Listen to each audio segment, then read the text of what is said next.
Ayun. Hello, good morning, good morning, good morning. Rinig po, rinig. Opo. Yes po. Opo. Good Good morning morning po. po. Morning. Good Morning po. Ayan, oh, Good grabe, morning po. daming tao. Magpakita ka, wag ka traitor. Traitor mo lang tayo ngayon. So kahit bagong ligo, no, yung iba na namamalat-malat pa yung mga boses. So, yun, magandang umaga guys. So, welcome sa ating basic photography workshop. So, this is an initiative na ginawa ko for me no to share on what I know sa photography and tips and any knowledge particularly in terms of photography. Of course, alam ko some of you here has experience na, yung iba dyan nagsushoot na talaga, and then yung iba din dyan like professional na, and then some of you are starting up pa lang and really wanting to learn kung ano yung mga basics ng photography in order for you to start shooting then, of course. So in this session, I just want to set everyone's expectations, no? This is an avenue for us to really learn about the basics. So this is specifically made for those na nag-start pa lang and at the same time interested in learning in learning photography, in learning how to shoot, composition, on how to use DSLR cameras and all of that. So also, there might be questions na prepare nyo, or you might be asking questions na sobrang advanced. So I think we can park those questions now. Let's give way for questions that are too basic and too plain for everyone to understand, especially dun sa mga nag-i-start pa lang. So I can have naman a separate session for your Q&A for sa mga advanced na mga question. If you want, we can do that actually on a Saturday afternoon. I have plenty of time for this week naman. So this workshop will be dito will be ending like on Friday. So this is gonna roll for 3 days. So, tatlong araw tayo magsasaya, no? As much as possible, tatry ko i-squeeze in lahat ng mga i-squeeze in ko dito sa mga info ng mga ganyan. And everyone, by the way, is also um allowed to share their thoughts. Just raise your hand or diretso kayo sa chat. Nakikita nyo ba yung chat box ko sa screen or hindi? Nakikita po.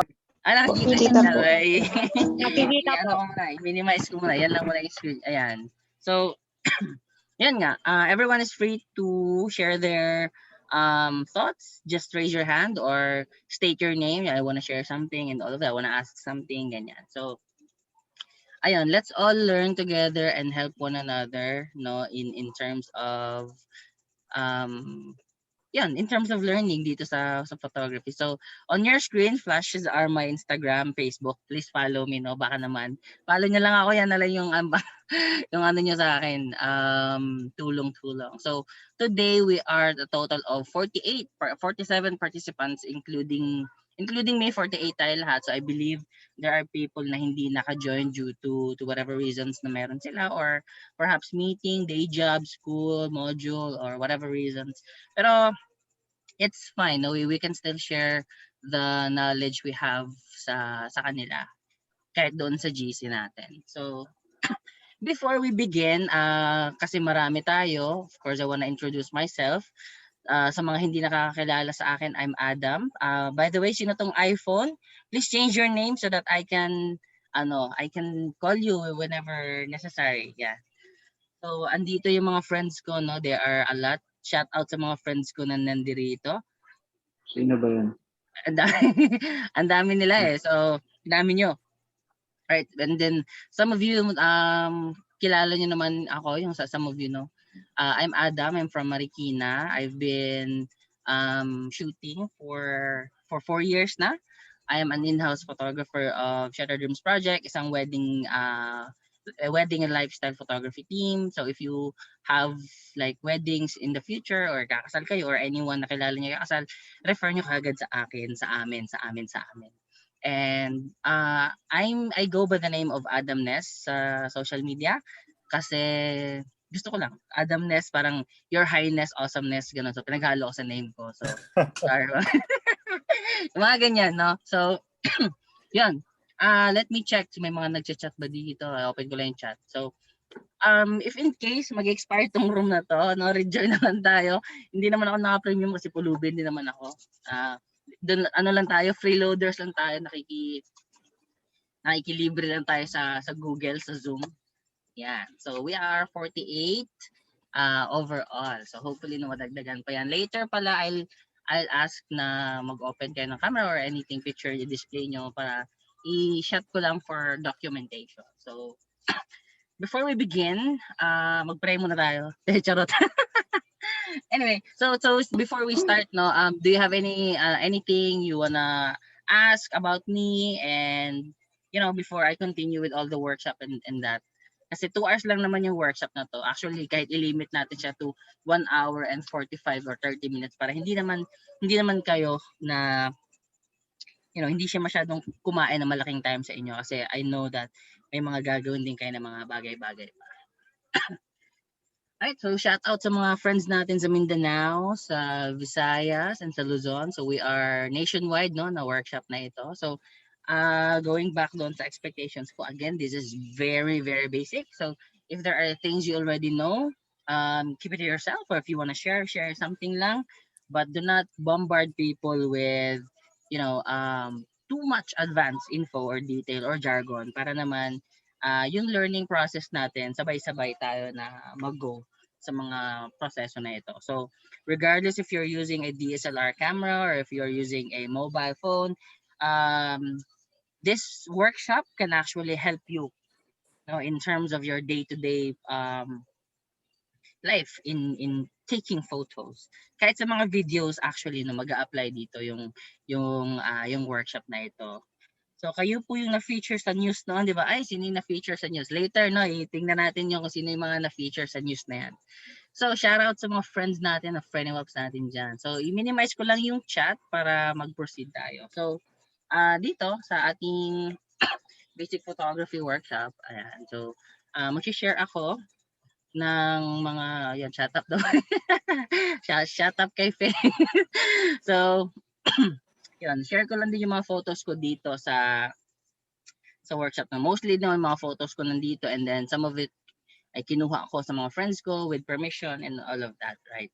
So, ayan, you were talking about news. Ito na po, it was me, no, na feature sa GMA News TV with Susan.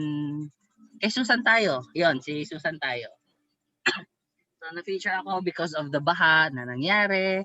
And then I have been discovered by GMA through social media. So, napaka-powerful talaga ng social media. So, GMA News TV, I was zooming with Khalil also.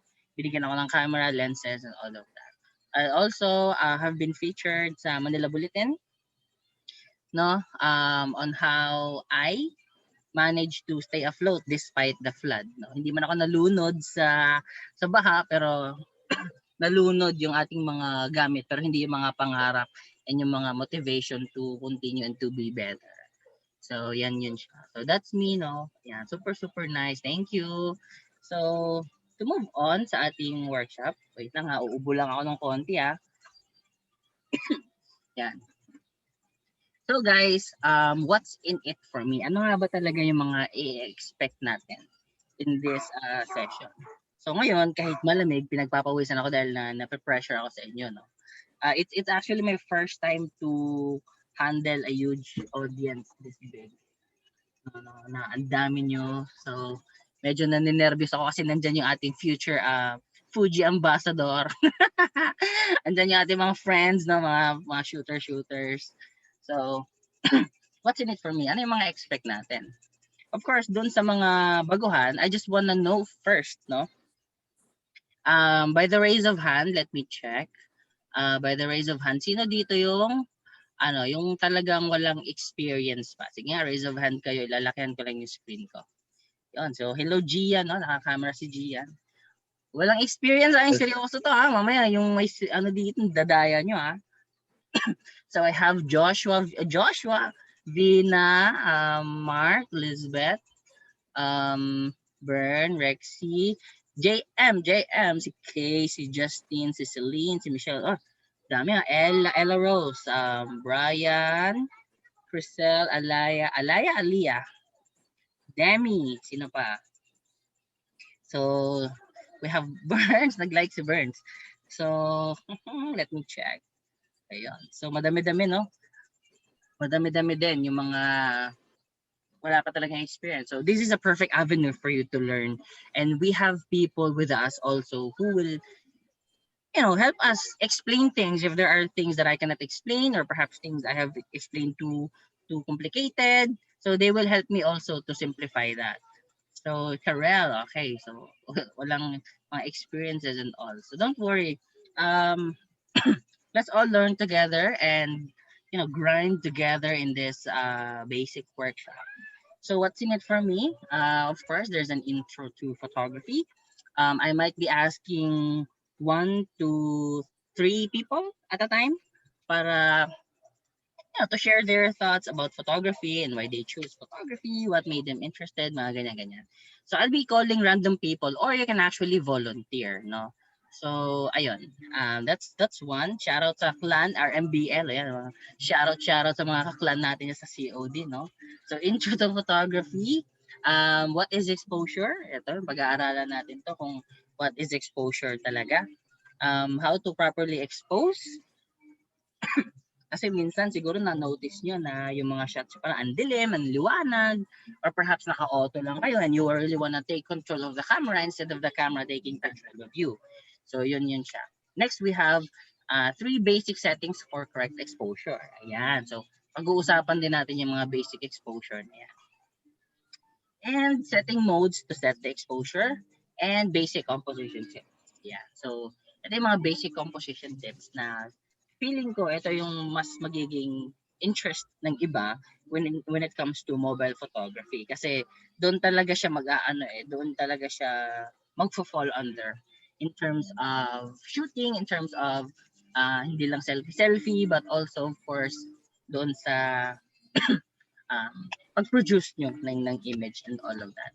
So at this point, what questions do you have before I proceed?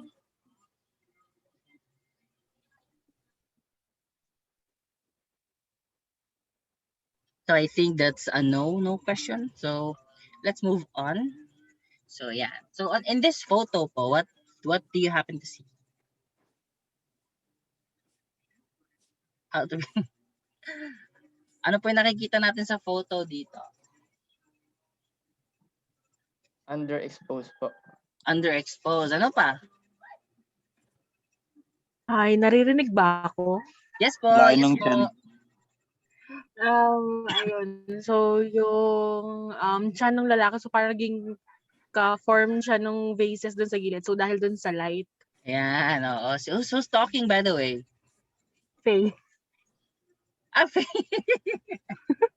Si Faye pala yan. Okay, so may dad bod, may chan, no? Dahil dun sa light. So basically, of course, this is, such a humorous picture kung titignan natin kasi wait lang, yung alcohol. Wait lang ha, saglit. So yun, yung pots, naging parang kahugis siya or naging ka-look-alike siya ng chan dahil nga sa light, of course. So in photography, may look similar to the base. Ayan, dad bod. Ano pa, repetitions, belly and pats. Totoo. Tama yan lahat. So, on this, you can see that photography really is about light. So, let's define photography. So, can anyone volunteer and read yung definition natin ng photography according to Google po? Uy, grabe, ang dami. 11 agad, no? Volunteer. Sige, Vina. Go, Vina. The art of practice of taking and processing photographs. But in second, Yes. the word photography derives from the Greek photos, light, and graph, drawing. Yan. Thank you, Vina. No? So, of course, photography is the process of taking photos and processing them. And from the word photography, it's divided into two from the word light and drawing. In simplest terms, pwede natin siyang sabihin na the painting of light or light painting, yung mga ganyan. So that's how photography is. And I mean, that's the definition of photography. So to move on, no? Pag-uusapan natin ngayon yung camera exposure. But before I move on to camera exposure, I want to ask first some people here, no, na what made you interested in photography? Especially yung mga pakibaba mo na yung mga raise hands natin. I just want to ask first those people na yung wala pa talagang experience in terms of shooting and like paghawak ng camera and all. Okay, sige. Let me share mo nga, Kay, bakit ka naging interested in photography?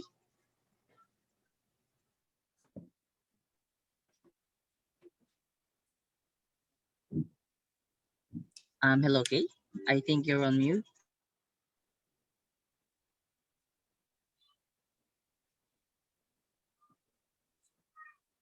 Alright, so I think naka-mute pa rin si Kay, no? So, anyone wants to share kung bakit kayo naging interested in photography?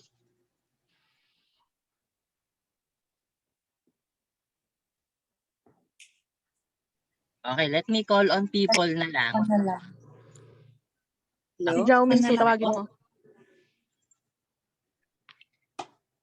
Nag-enjoy po mag-picture ng sunset. Wow, that's nice, no? To capture moments kasi yan yung mga interest nyo. Justin, you wanna share something, Justin? For capturing memories sana. Kaso kasi yung medyo sana hindi po yung basic kasi for memories nga yung para pag binalikan ko mapapawaw naman yung mga kasi may anak na po ako ngayon eh. Mawawaw naman yung anak ko sa mga babalikan niyang photos.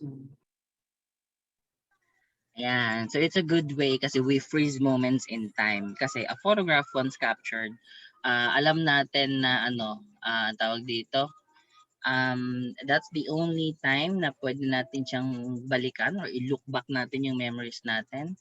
Right? So yung mga cellphones actually ngayon, they can perform really, really well in terms of taking portraits and all of that. So may nagsabi dito, no? Nababasa niyo siguro yung chat. So, camera shy kasi ako. Ayoko na napipicture. Mas gusto ko ako lang nagpipicture. Ayan, no? So, ayun. Hello, Jao, no? So, guys, welcome natin si Jao, no? Si Johan Andrew Ocampo. So, there you go. So, yun yung mga interest natin sa buhay. Ako, I started photography. Let me just share to you my story on how I started with photography. So, ito naman si Wincel. I love to capture what I see po. Ayan, very, very nice. So, I started really back then in 2016 of December or sabihin natin January 2017. Nag-start ako because of a friend. Nandito siya ngayon sa atin, si Jason. Siya kasi bumili talaga siya ng DSLR for an adventure na gagawin nila ng kanyang wife doon sa Palawan. And then he kept asking me na bumili daw ako ng DSLR camera. Tapos ako, sige lang ako, yes, sige, bibili ako and all of that. Pero kasi ang mindset ko na ay, mahal talaga 'to eh. So, feeling ko matatagalan talaga ako na bumili nito. So, gayon pa man, dumating yung time na nagkaroon ako ng separate pay or final pay doon sa previous company ko na pinagtrabahuan.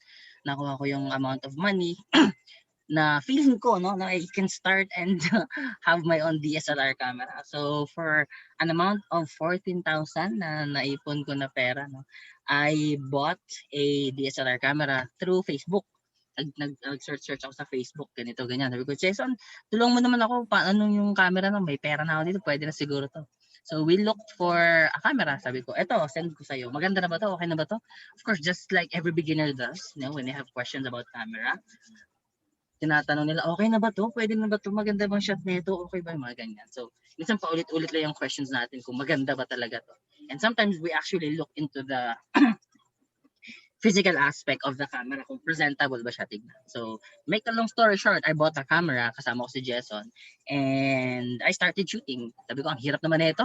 Sabi ni Jason sa akin, ang una mong pag-aralan dyan, exposure. Sabi ko, paano ba tuturuan mo naman ako? And then sabi niya, mag-YouTube ka na lang. Mag-YouTube ka na lang. So, yun, nag-YouTube ako. Pinag-aralan ko yung mga exposure niyan. And at first, actually, it's very difficult kasi I do not understand all the meaning of ISO, aperture, and yung mga shutter speed na yan, yung mga pindutan sa camera. So I got dismayed. And then the span of 3 months of learning, nadismaya ako kasi sabi ko, ang hirap naman na ito.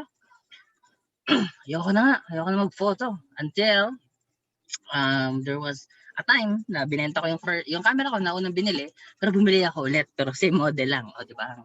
Ang wise ko doon, ang ganda ng pag-upgrade ko. Bumili ako ng same unit para sa old unit na same lang din yung model. And then, that very day na pagkabili ko, after shooting into an activity, church activity, ganyan, sa Don Bosco Boys Home, I think yun. Tawag dyan, nahulog yung lens ko sa jeep kasi of course kung ikaw, ako kasi ako sobrang excited ako na gusto kong himas-himasin yung camera, gusto kong tignan-tignan yung camera pati sa jeep, no? Tinitignan-tignan ko yung camera and all until nung pagbukas ko sa jeep, sabi ko parang grabe may camera na talaga ako and all of that, right? Until lumandar yung jeep, so nahulog yung lens ko. Kit lens ko yun. So I remember that vividly, no, and how painful that was. Na sobrang sakit, nabasan yung lens ko. First time ko to. Tapos tinanong ko yung kaibigan ko na sabi ko, Jason, magkano ba itong mga kit lens na to? Sabi niya, 3K. Ay, patay ka dyan. Ang mahal naman neto. Ay, sobrang painful talaga yung experience ko when I was starting photography. And I agree with people in the chat na YouTube is the key. That's actually true. That's where I learned. That's where I started to practice. Also, get tips from pros, from the pros talaga. Yan, YouTube and practice. So anyway, going back to my story, that's how I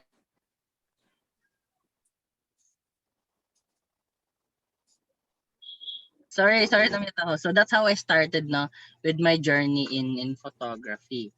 So thankful din ako at this day that I have learned a lot na from that experience and to move on with life kasi wala na tayong magagawa dun sa basag na lens na yon. So I started just borrowing a lens and trying to save money until I got my first 50mm lens. So that's how I started. Next is, of course, we have for our topic, what is a camera exposure? So for camera exposure, from the word itself, exposure, it's to expose. If we are like we have experience in holding a film camera, diba? Yung mga batang 90s dito na medyo kabatch ko by age.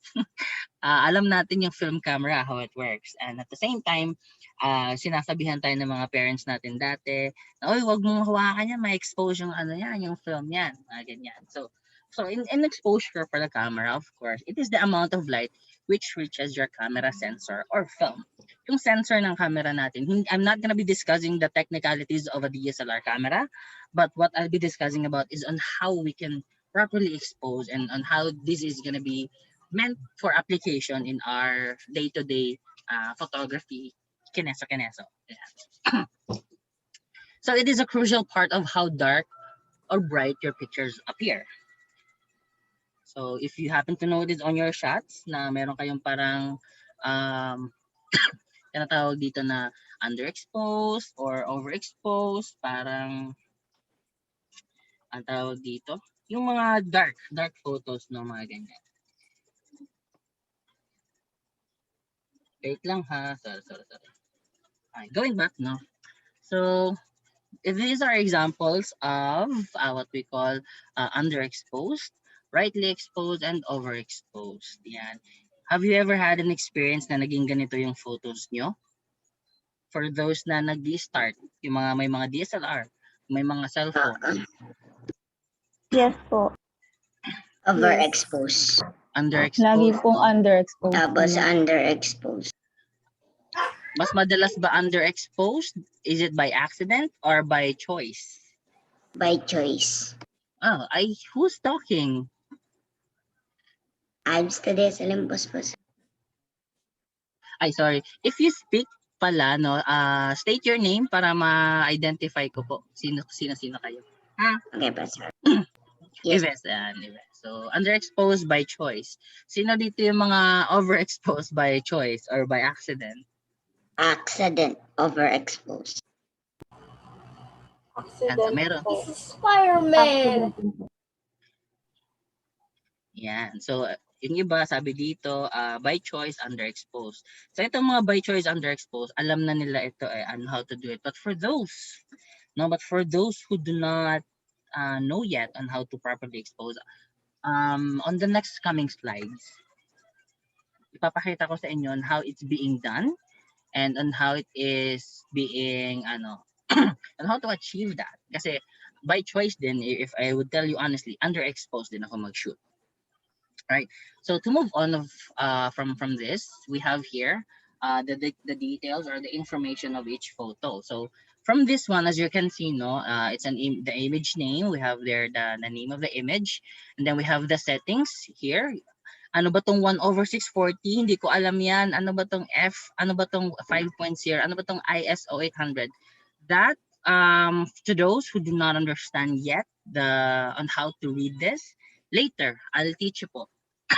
This is actually the objective, is for us to know on how to read the settings and know how to set them, and how we can play along with it para, alam niyo yun, para magamit natin sa ating pag-start sa journey into photography. So, ano ba tong 50mm na to, mga f1.4, yada yada. So, yeah. So, these are the settings, which is I'm gonna tell you later. So dito, of course, you can see also the histogram. From the underexposed, makikita mo it's dragged to the left, and then for histogram of the right, right exposure, coating, parang mountainy siya, bundu-bundukin. At the same time with overexposed, na parang sabog-sabog and mas mataas yung pagkabundok niya compared to the other one. So, what questions do you have before I move on to the next, so that we can understand the basics of the settings?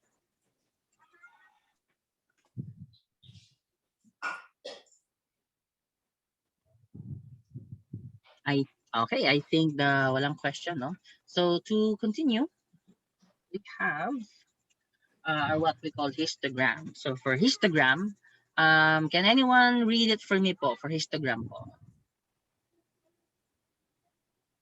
I need a volunteer. Christine Selga, go ahead. Okay po. Dinig po ba ako? Yes po. Alright. A histogram is a graphical representation of the tonal values of your image. In other words, it shows the amount of tones of particular brightness found in your photograph, ranging from black, which is 0% brightness, to white, which is 100% brightness.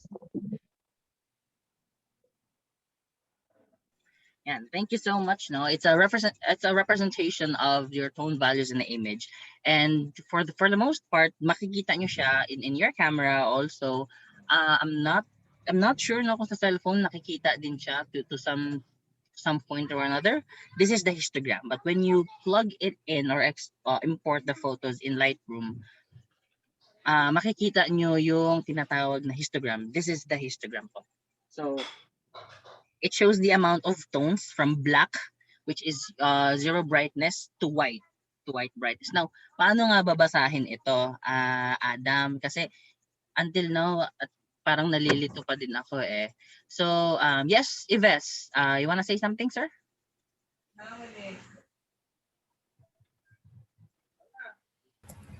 Wala po. Wala pa. Naka-raise kasi. Ayan, so guys, hi din kay kay Jeffrey Capilitan, no? We have Jeffrey Capilitan in the house.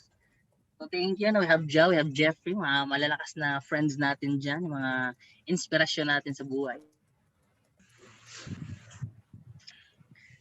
All right, so ayun nga. To continue, Ano? mute po tayo. Ano sabihin? Mag-mute po tayo.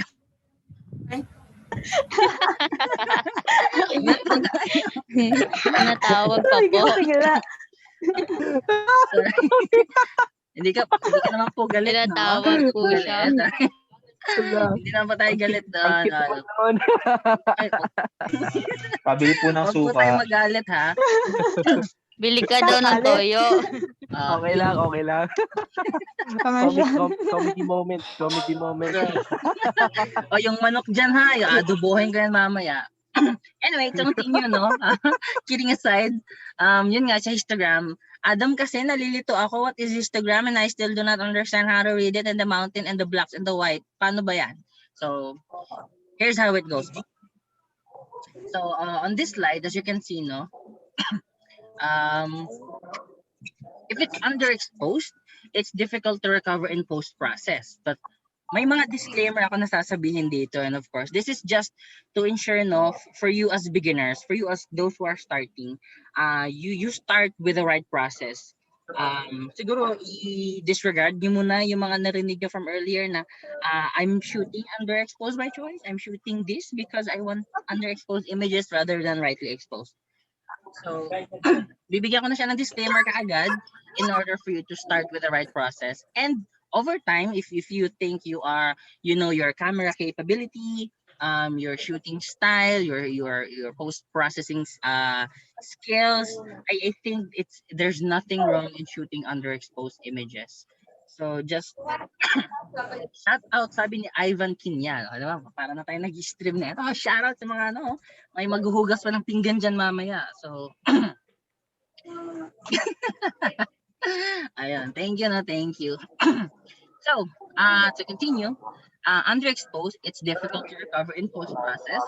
It may result in overly noisy photographs. So, make sure we avoid that sa mga newbies, sa mga nag-i-start pa lang. Kasi, instead of your photos to be maganda and presentable, baka mas maging noisy na, and at the same time hindi na siya presentable.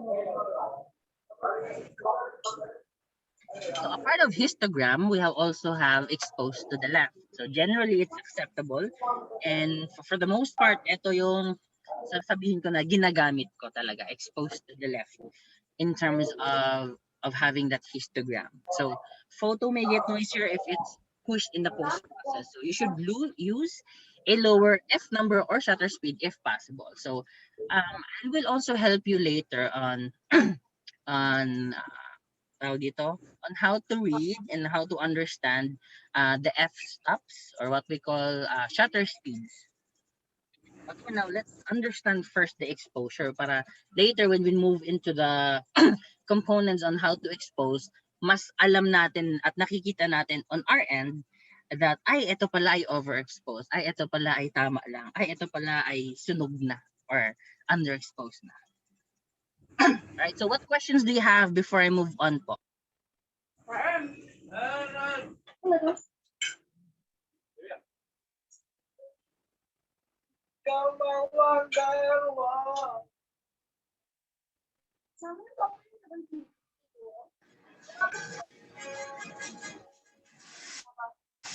So may kumakanta pa sa background natin, no? Shoutout sa kumakanta dyan, no? Sa mga kumakalampag na platos, kutsara, tinidor. Sample. Sample daw. Sige. Anyway, to continue, no? Wait lang ha. Ayan, ano daw po yung sunog? So kapag sinabi nating sunog po, ito yung images na parang ganito. Let me show you an example of an image na sunog. Ganito siya, guys. It could be sobrang sunog, like sobrang dark yung image.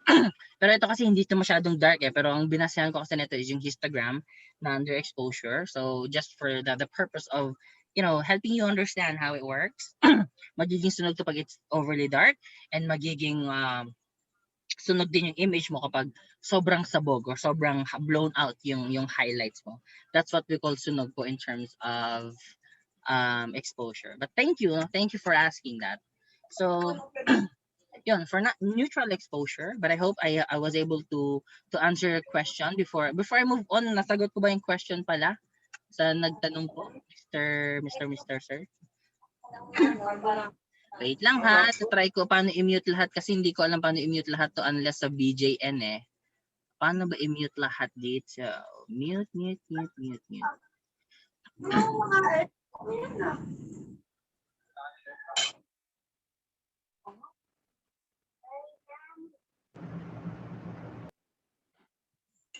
Guys, mute tayo. mute natin yung sarili. Oh, okay, Jason, kilala kita. What mostly ginagamit for exposure? Hikaru, princess, no? Thank you for asking. I'll share later in the next coming slides. Guys, pa-mute muna Q. Sino man yan? Let's Si Angelo. to. Mute na. May mute na kita. Mute din kita. Wait lang ha. Mute ko na kayo lahat. Kung sino-sino man si. Ayan na. I think we're good, no? Right, mute lang tayo guys para maka-focus yung iba na gusto mag-focus. Thank you so much. Sir, may taas ng participant sir sa arrow po dun. Okay, yes. Nakita ko. Let me check. Alright, so I think wala na tayong interruption. So let's move on. Guys, just to let you know, we can actually pause on a specific topic if you have questions to ask. And we have people also na gusto mag-share din naman eh. So I'm allowing that para yung learning natin, yung learning experience natin mas maganda at mas may take away tayo after the session. Clear yun ha? So please do ask and share your thoughts. Wait lang, nawawala yung cellphone ko. Alright. So let's move on and continue. So, ang may question kasi dito si Hikaru. Sabi ni Hikaru, what mostly ginagamit for exposure? This is subjective kasi Hikaru, no? When I say what mostly ginagamit for exposure. Say for example, ako, I shoot underexposed talaga.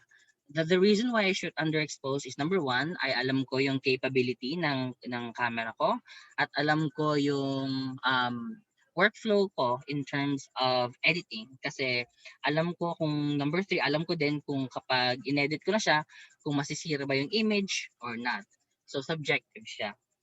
But to ensure your question is answered, what I can really recommend for now is to shoot properly, not neutral exposure lang. In that way, it could be easier for you to balance your editing, and at the same time, matatry mo makilala yung camera mo na meron ka. So if you're using a DSLR camera, what I can highly recommend is that you try shooting in different exposures and try editing them all together at once for you to know na ay, ito pala yung capability niya. Hindi niya kaya yung ganitong sobrang dark or sobrang underexposed, pero kaya niya tong exposed to the left lang. Ay, kaya niya tong i-edit yung exposed to the right versus overexposed, mas mahirap na siyang batakin pabalik to the proper image exposure in terms of editing. So, ganon. Try experimenting for yourself kasi you should know the capability of your camera para magamit mo in different exposures and whatnot yung image na meron ka. Yeah. So, I hope I was able to answer your question. No? Yun nga, going back with neutral exposure, it's the safest exposure. And results may appear brighter than neutral in the camera, but it can be easily pulled in post-process. When we say post-process po guys, this is what we call editing. So on our third day, on Friday, we will also have our what we call editing session. That's the last day, pero it's more about editing and how to understand how everything works from the last few previous topics we've been discussing. So yun. So exposed to the right for a histogram, as we can see yung graphical information niya, parang ganito siya. Right? Best choice for the lowest noise, but requires care not to overexpose. The results will look overly bright in the camera, but can be easily corrected in post-process or in editing. Ayun, overexposed, it's difficult to recover in post-process if highlights are overblown. Pag sinabi po nating highlights, ito po yung parang nakikita natin sa photo na sobrang liwanag, no? Sobrang light na talaga. Or sobrang, yun nga, I cannot stress that enough, but it's just more on sobrang liwanag. Right? Rarely it occurs unless affected by moonlight or extreme light pollution. Pag sinabi natin light pollution, sobrang maliwanag din yung surrounding or yung environment. So use a lower ISO setting if overexposed. Yeah, later we'll also learn how to use proper ISO. Right. So at this point, no, I just want to give a tip for everyone that's listening, especially for those who are trying to learn and understand yung right exposure. So for the right exposure, it's always safe po guys to shoot a little bit lang, no, a little bit underexposed, no, like konting dark lang pero not too dark, and at the same time it's also safe. Ito yung sinasabi na exposed to the right but not overly din kasi mahirap na siyang bawiin sa editing. I have experienced a lot ng mga ganyang bagay na sobrang underexposed, and of course hindi naman ako kasi exempted in terms of making mistakes in photography, especially when I was starting. Ang dami kong underexposed, ang dami kong overexposed. I started shooting weddings too way back in 2017 nung mga 3 months na ako na nagsushoot. So I have a lot of underexposed and overexposed shots kasi I'm trying to learn pa on how everything works in terms of exposure. So ganon. So do not be disappointed, do not be dismayed na kapag kayo after this session na nag-try kayo mag-shoot na overexposed, underexposed, do not be dismayed or disappointed kasi learning is a process, guys. Hindi siya overnight event, hindi siya 1 hour event lang. It's a process, no? And until today, I'm still actually learning proper exposure, especially in terms of different lighting environment kasi for when we shoot at for weddings kasi I shoot for weddings too, for Shattered Dreams, no, the different events kasi different location may mga different lighting exposure. So different lighting setup, of course, you have to adjust your exposure over this and over that. And honestly, I commit mistakes too. I have underexposed minsan sa indoors. I have overexposed din naman outside. Either way, no. It's a learning process. So before I move on to our next topic, what questions do you have so far?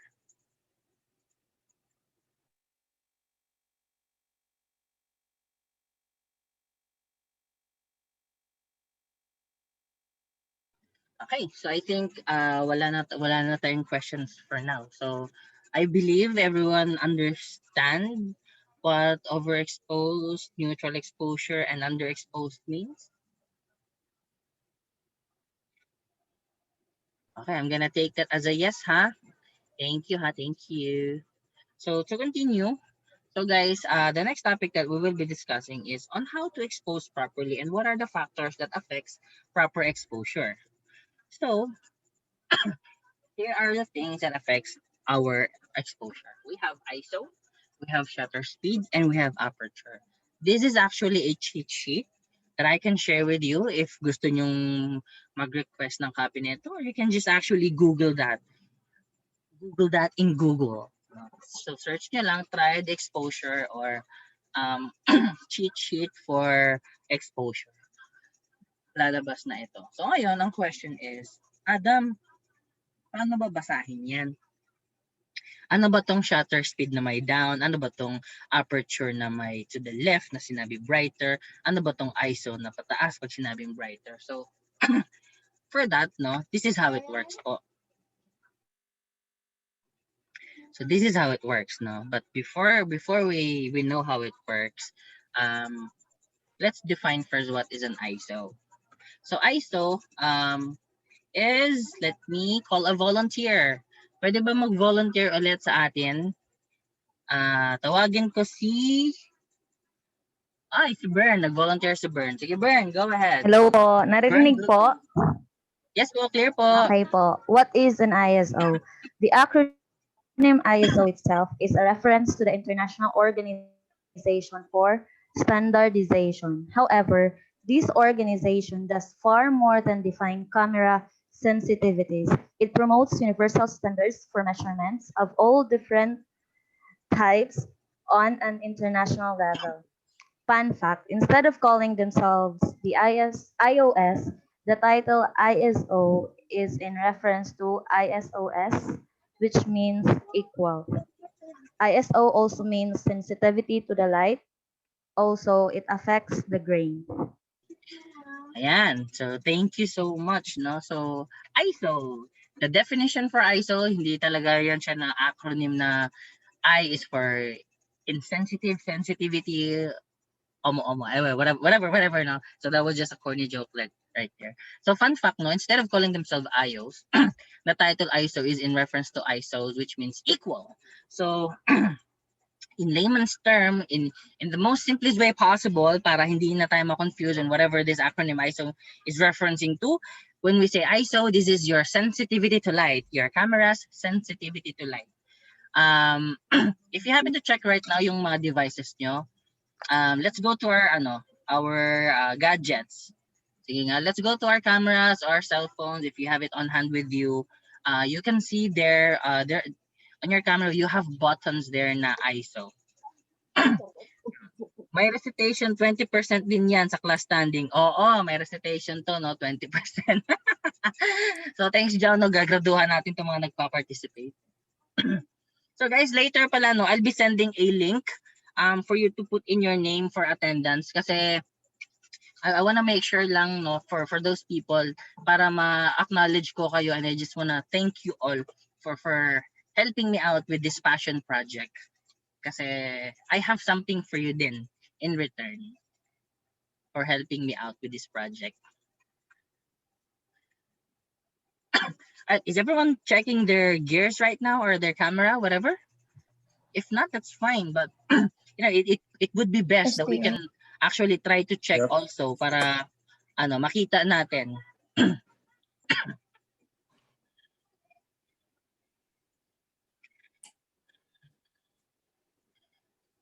Ayun, marami nagchat-chat sa akin. Yes, salamat sir. Salamat. Nakita mo ata ako. Nakikita mo ata ako. Who's Gab? Let me check who's Gab. Sino si Gab? Is this Gab from our friend, Nikon Ambassador? Hello Gab, is that you? Medyo pressure pag ganun, sir. Sana all may DSLR. Sana all po talaga. Ay, hindi po Gab lost eh. Iba pala. Let me check people right here. Ayan, sige. Gab Concepcion. Gabriel. Oh, it's you, Gabriel pala. So, yes, I'm using Fujifilm X-A3. So, guys, ayun no, going back to ISO. Yes po, your cell phones also can set ISO settings po. There are phones kasi na capable na in setting ISO settings. And ISO again is what we refer to sensitivity to light.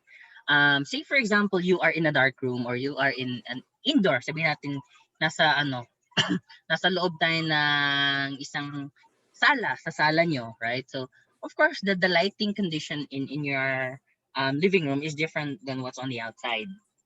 So basically, when you check your ISO settings, when you are in a dark room, ibabump nyo yan pataas. So, ibig sabihin, you increase your ISO to pataas. So, going back onto this slide, pakita ko sa inyo. Going onto this, kasi dark yung room. So, if you bump your ISO to from 100 to 200 to 400, ibig sabihin, it's giving you more light. It produces more light in your camera. So, kumbaga parang fake light siya, no? Fake added light siya. Kasi that's the sensitivity of its, of the light. So, when you go outside naman, kasi mas maliwanag doon versus the living room ninyo, then bababaan nyo naman yung ISO ninyo. So, that's how it works with ISO.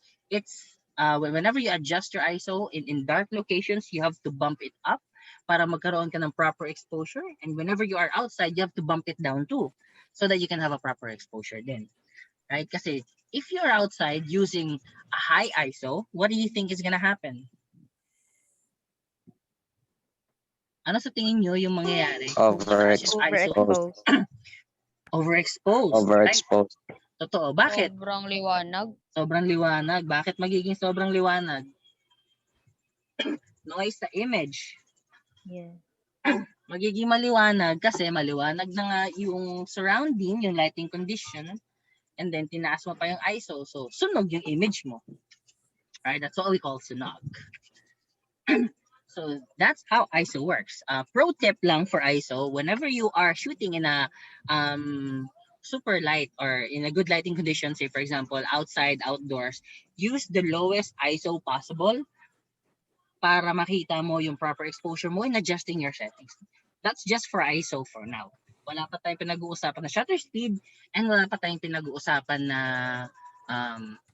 aperture.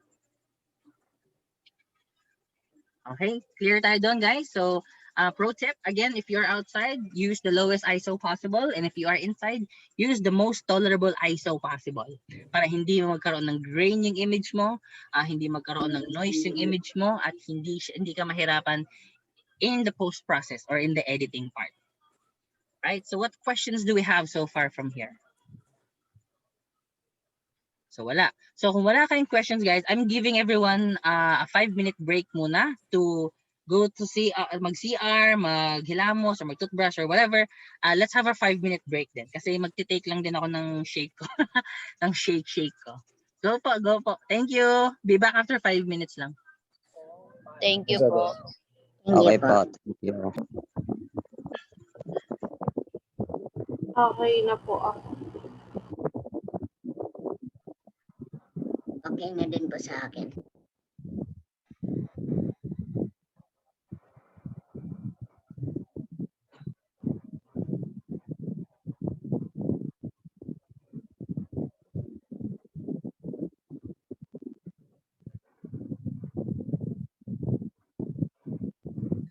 All right, so welcome back to our session for this workshop. So, kumusta ang breaks natin? Life-changing ba? No? 5 minutes lang yan, pero I believe life-changing din yun. Nakaihi naman siguro ang lahat. All right, so to continue, guys, is everyone here na? Is everyone here? Yes. Yes. Yes po. All right, so Apa.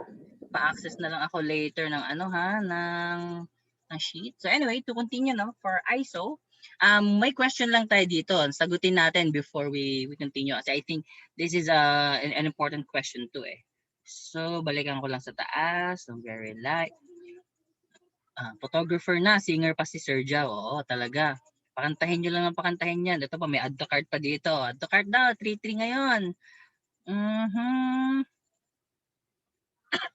Wait lang ha, ang haba na pala ng chat na to. Overexposed. Nasaan na yung question? Ayun. Sir, kapag po ba mataas ang ISO, mas sharp ang photos or not po? Yan. So, sino dito yung gustong sumagot? Bigyan ko ng time to answer. Ito yung question niya. Kapag mataas po ba ang ISO, mas sharp po ba ang photos or not?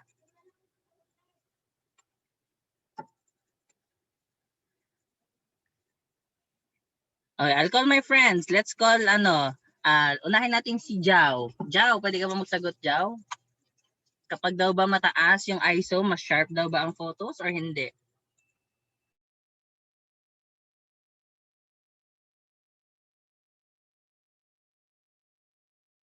Ay, nawala ata ang friends natin. Baka naghugas ng pinggan. Hindi, nandyan siya, Jao Mingxu. Si Faye. Miss Faye. Teacher Faye. Pag mataas ba ang ISO, mas sharp ba ang image? Nagsa-CR ako. Sorry. Nagsa-CR lang ako. Nagsa-CR lang ako. Sige. Si Sir kasi. Sorry na agad.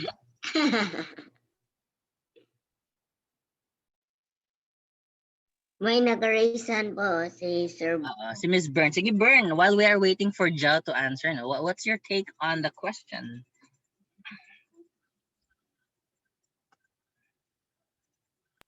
Kanina pa po yung raisan na yun. Sorry po.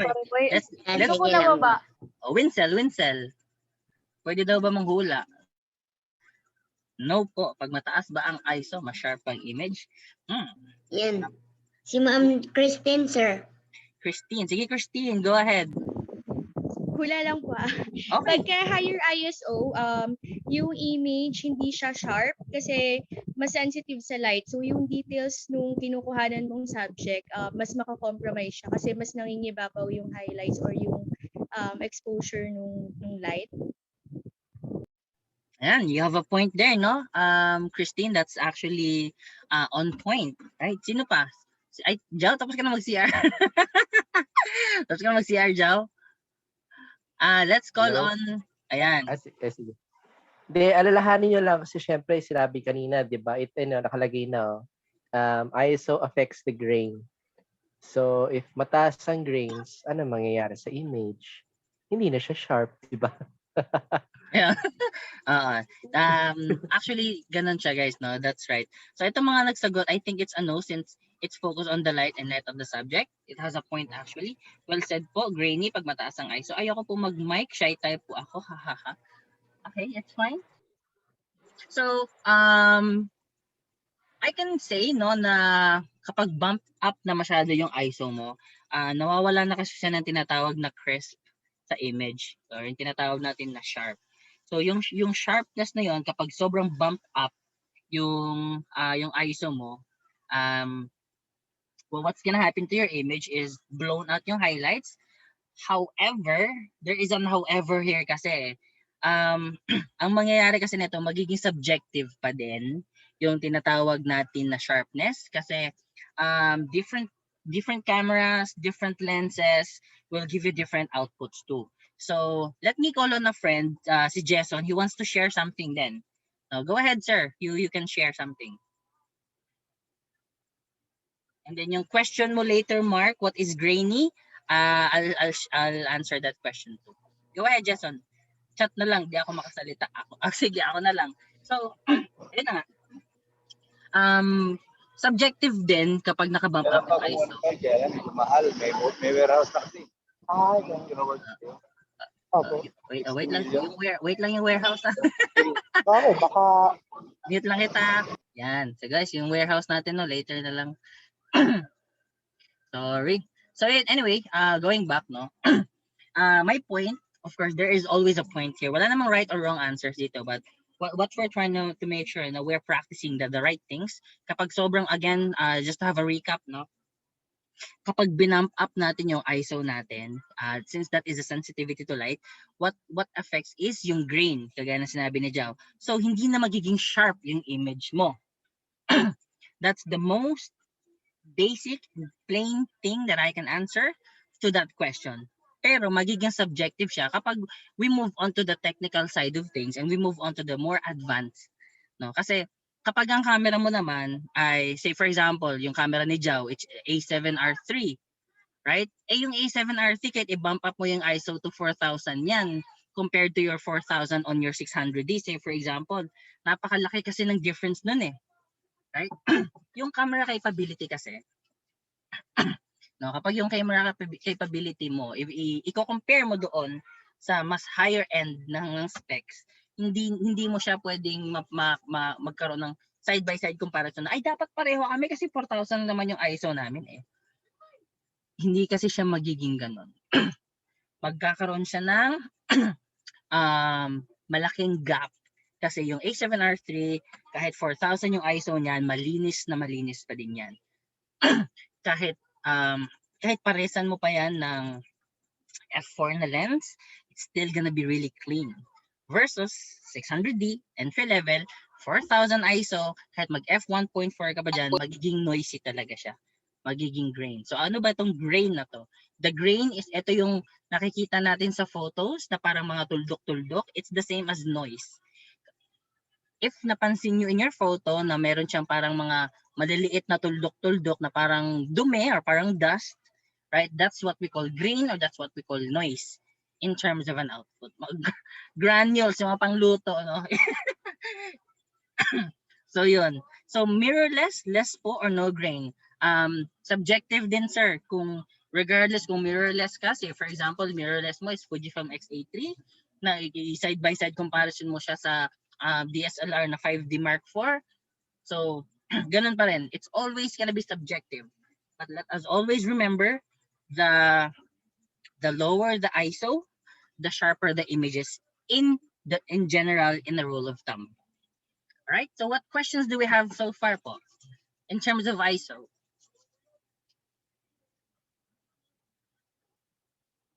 Is the question answered po? Or do I have any confusions there na parang nalito kayo lalo?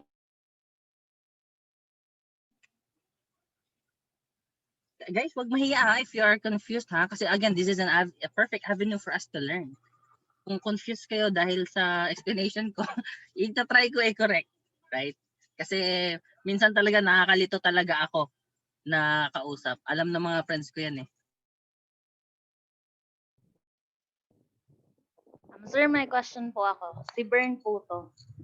Go, Bern. Sir, bakit yung iba nag-a-add ng grain sa photos nila? Di ba may effect po sa sa Lightroom na nag-a-add pa ng grains?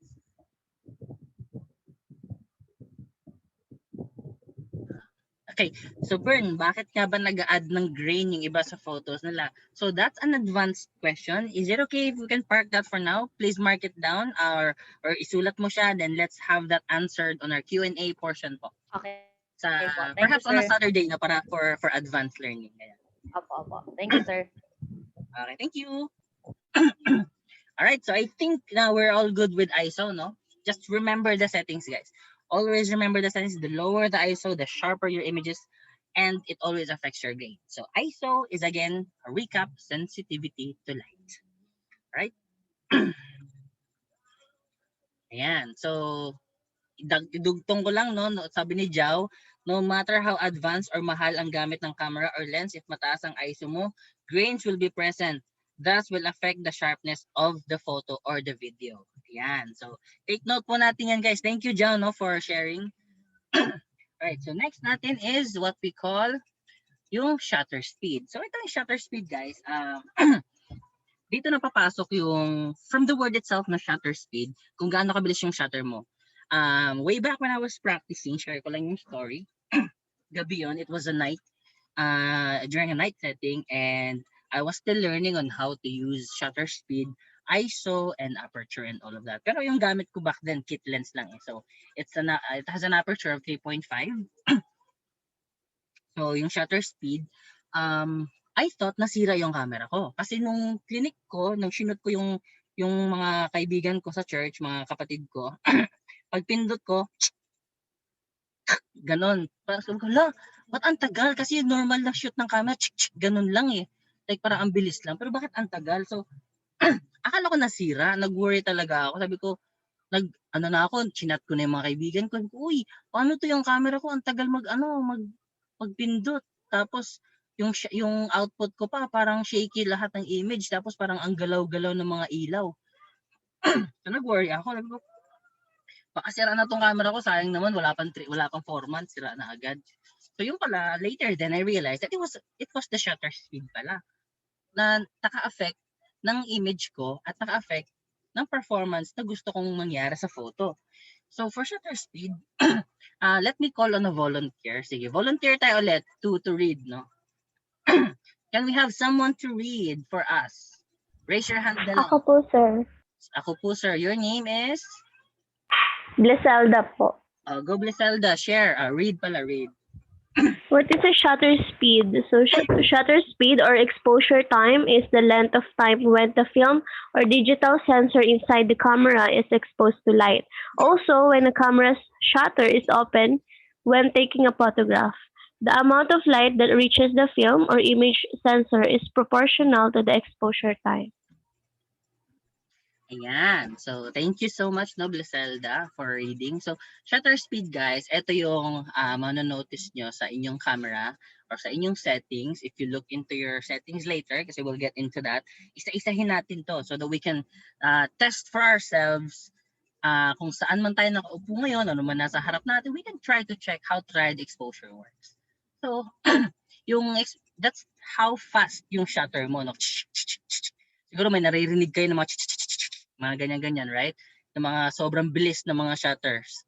So, actually, minsan it's music to the ears eh, yung mga mabilis na shutter speed. Ako, when I shoot weddings, naka-continuous shot ako. Ang sarap pakinggan kahit wala akong kinukunan. Ano lang, ganun-ganun lang. I-enjoy ako dun eh. So anyway, that is the length of time, no, when a film or digital sensor or digital sensor is exposed to the light. So ibig sabihin, the more na nag ganun siya, ganun kabilis, that's how speed na yung ilaw na pumapasok sa sensor na kinakain niya or kinukuha niya.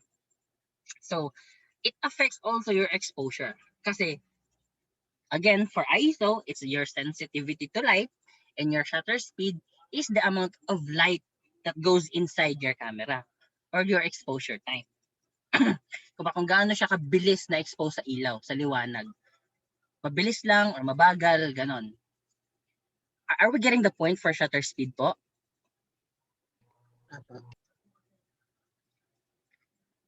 Guys, you? Yes po. Okay, gets natin yung haba. Basta again, ISO is sensitivity to light. Shutter speed is the length of time it's being exposed to light. Right? Kailangan natin tandaan yun. Nalilito na ako. Okay. Mark, let me go back. Saan ka nalilito, Mark? Para masagot ko ng simple. No, yung part na like yung shutter speed is not responsible for the light, di ba? So like, okay. pag shoot mo ba yung picture, like it's the process of light being captured by the camera or sa camera mismo yung parang doon siya nangyayari. Medyo Thank you, Mark, no, for asking that and for being honest. When we say shutter speed, ito na yung sa camera, sir. Yung camera kasi, kung may nakikita natin, pag bubuksan natin yung mukha, yung ulo niyan, let me try to search for an image in Google, no? Let me, ayan. Let me share screen lang din sa Google. So guys, ito, nasa Google ako ngayon. So, yung shutter ng camera kasi, ayan. So, it affects din yung sa aperture natin. Pero dito, for this one, dito yung sensor ng camera na to. So, in this sensor of the camera, kapag na-expose siya sa light, kapag na-adjust mo ISO and all, yung shutter niya, kung gaano din siya kabilis mag-capture. So, ibig sabihin, yung pitik, ito yung tinatawag natin na pitik ng camera. So, kapag the moment na pumitik yung camera at pumasok yung ilaw doon, that's its exposure. And that's how shutter speed works. So, sa camera pa din siya nangyayari. Okay. Pag mas mabilis, ano yung effect niya? Sorry, medyo malabo yung... I think Yeah, can you hear me okay? Clear na? Ayan. So I think it's gonna be discussed on the latter part. Ina-absorb ko. Sorry, no, minsan ang hirap talaga i-capture. I understand. Pero sige, let me go. Satomi, you wanna say something? You're raising your hand, Satomi. Ay, sige, Jeff, you wanna say something, Jeff?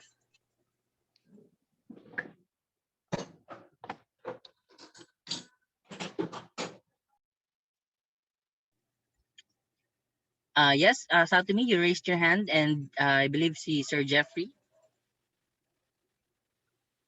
Sorry. Ako ba? Or si Sir Jeff? Ikaw muna, sige. Okay. Now, regarding do sa question ni Mark about do sa shutter speed.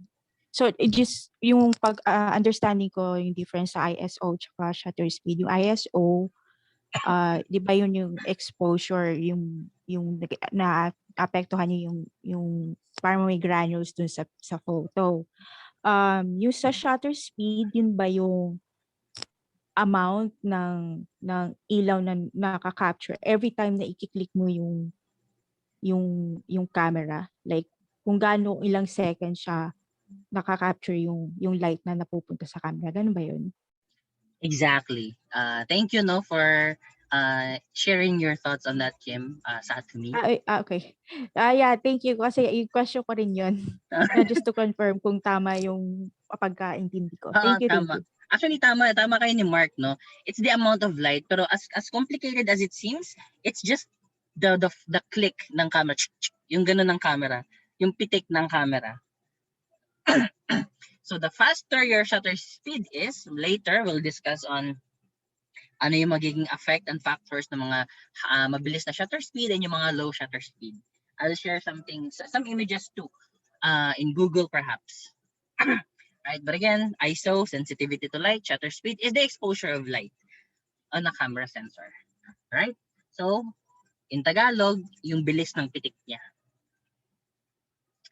Okay, so to move on, eto si Jason, camera shutter speed is measured as a fraction of a second for all speeds that are under a second. For example, 1 to 50 means 1/250th of a second or 1/8 of a second. So eto later, thank you for sharing, Jason, no, from Google. Later, I'll discuss this too kasi kailangan talaga natin, no, magkaroon ng a little bit of practice para maintindihan natin on how it really works for ISO, shutter speed, and meron pa tayong isa, which is what we call na aperture. So aperture,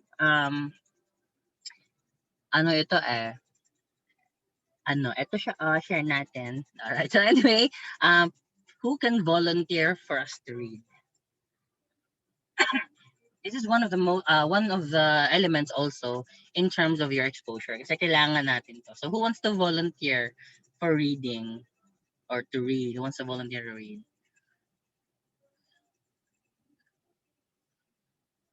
Google is the key. True. Google is the key. Selene. Selene, go Selene. What is an aperture? Can be defined as the opening in a lens through which light passes to enter the camera. It is an easy concept to understand if you just think about how your eyes work. As you move between bright and dark environments, the iris in your eyes either expands or shrinks, controlling the size of your pupil. Yan. So thank you so much, no? Ito yung isang pinaka interesting part in terms of your exposure, yung aperture. How does aperture works? So guys, kung napapansin nyo, yung pusa, kapag nasa dark environment sila, nanglalaki yung kanilang yung bilog ng kanilang mata. Right? Kasi nag-a-adjust yun to adapt into the darkness. Ngayon, kapag sobrang liwanag naman, you can see that yung mata ng pusa, para lang siyang linya. Right? So that's how aperture works. It adjusts from a bright to a dark environment yung mga tinatawag natin na buka ng mata or buka ng lens. So it's the same with our eyes po. Yung eyes natin, it adjusts from darkness. Kapag sa madilim, medyo mas malaki-laki yung iris ng mata natin or yung pupil natin, yung bilog, no, yung itim. And then kapag nasa labas tayo, it's just maliit din. Right? So for aperture, dito siya makikita, guys. Let me share to you an image in Google too. Dilation po ng pupil. Ano po yung dilation? Sorry po, medyo scientist na po yung term nyo eh. Speak English lang po.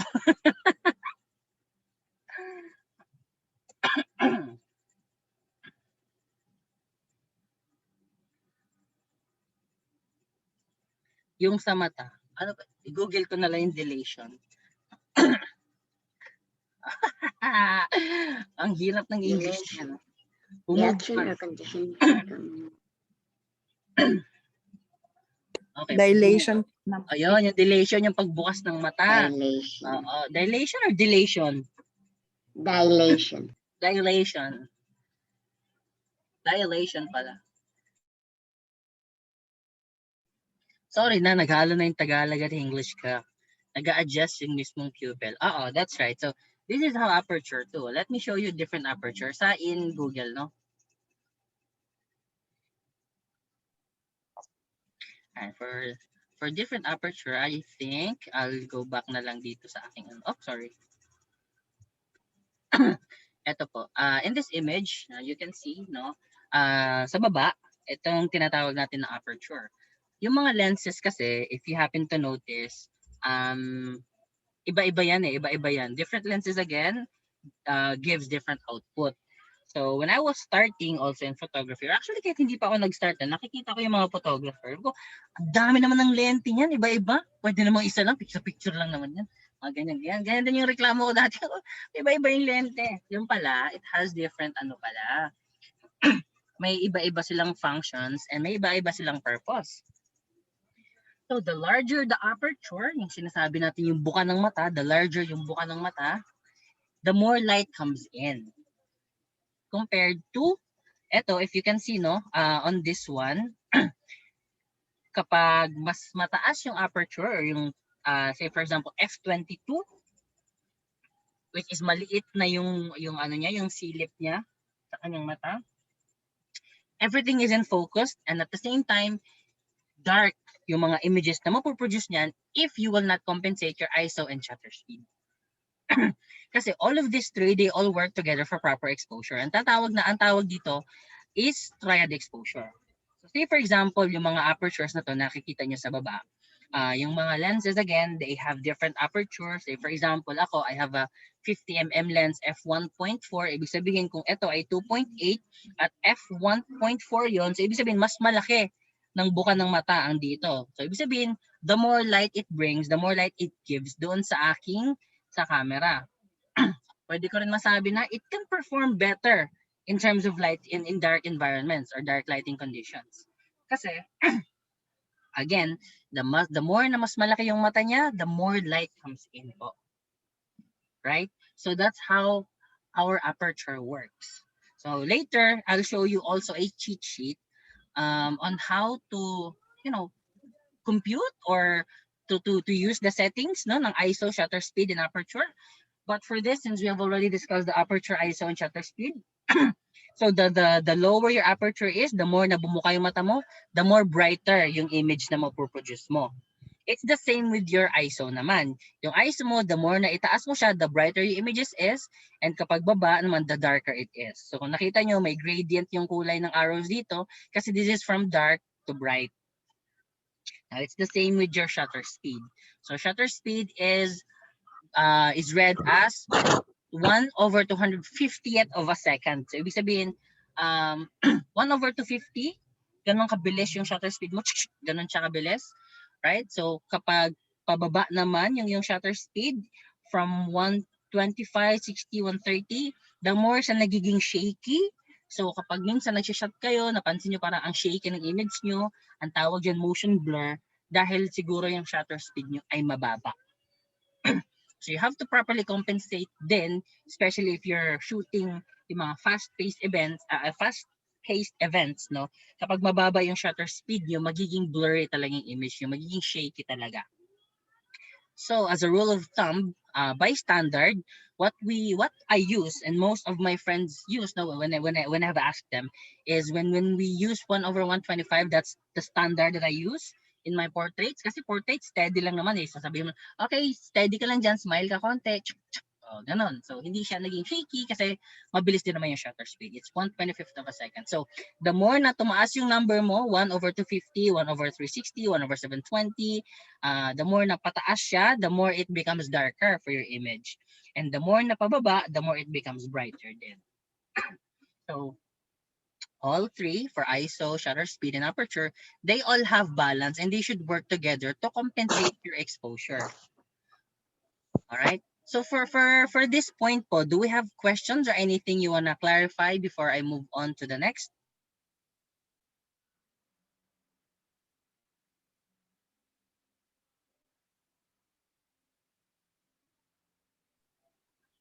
Do I have questions po?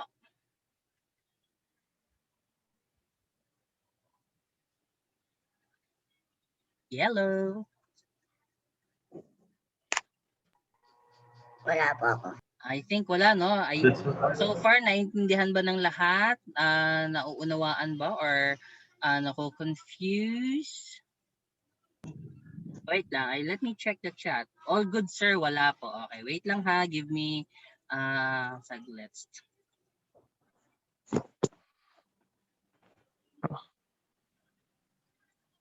Give me 1 minute lang before I can continue and move on. Where is my chat view? Wala, sir. Okay, wait lang. Asan yung mga participants? Alright, so move on tayo. So, ito yung cheat sheet na sinasabi ko sa inyo. Sa cheat sheet na ito, if you have your, let's say for example, your cameras with you, yung mga cellphones ninyo na merong capability to set it to pro. Yung pro kasi sa cellphone pro siya for manual mode eh. And then for DSLR, we have what we call M or yung manual. So on this chart, as you can see, no, dito sa taas, this is our aperture. This is how aperture works, and this is how shutter speed works, and this is how ISO works. So pwede natin balikan dito yung question kanina na kapag lowest, kapag mataas ba yung ISO, magiging grainy ba siya, magiging sharp pa siya? This can be answered by this graph also. So, kapag tinaasan mo yung iyong aperture na tinatawag, like what I said earlier, it's gonna be, everything is in focus, pati yung background mo is in focus. So, nakapikit na yung tinatawag na aperture. At f32, yung background na nakikita natin dito, yung bundok, mas magiging focus na siya. Versus doon sa kapag nag-adjust ka to f22, f16, f11, of course hanggang sa bumuka ng bumuka yung aperture mo, which is yung this also is objective to your lens capability. Kaya nga we have lenses na iba-iba na 1.4, 1.8, f2, mga ganyan. So the more na bumuka yung lens mo and then you have your subject, it will be isolated in the background. So meaning to say, mas focus yung subject mo versus doon sa background. So it, tawag dito, wait lang, nawala yung word eh. Ang tawag dyan, since isolated na siya, so nawala na yung background sa image mo, mas focus ka na doon sa subject. So hindi ka na nadidistract sa kung ano man yung nasa paligid o nasa likod. Unless yung focus mo talaga is to have the subject and the background all together in a frame, sharp and intact, then you have to use a high aperture for that. Mostly f4, f8 ganyan. So yun, thank you Jason, depth of field pala. So yung depth kasi may isolation ng subject to the background. So the reason why I use for ang lenses ko kasi puro f1.4 tsaka 1.8 eh. So ibig sabihin malaki yung buka niya, mas maraming light na binibigyan niya sa akin, nagiging bokeh yung background. Right? Ngayon, kung f1.4 man yung lens mo, it doesn't mean that it's gonna stop there and that's fixed and whatever.